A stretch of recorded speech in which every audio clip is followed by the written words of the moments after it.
ये व्यू इतना शेयर करो जो कि मोदी तक पहुंच सके। देखिए मोदी ने गैस बंद करा दी है, ये भट्टी खोद कर हमें काम चलाना पड़ रहा है, लकड़ी वाली भट्टी और आलू उबल रहे हैं। देखिए आलू उबल रहे हैं, भट्टी जमीन वाली खोदी हुई है और इधर काम हो रहा है, आलू काटे जा रहे हैं। देखिए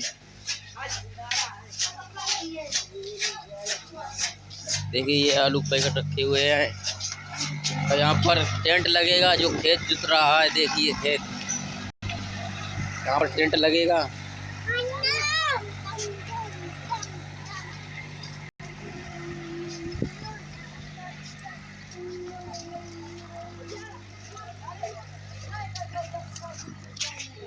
इतना शेयर करो जो कि मोदी तक पहुंच सके ये वीडियो।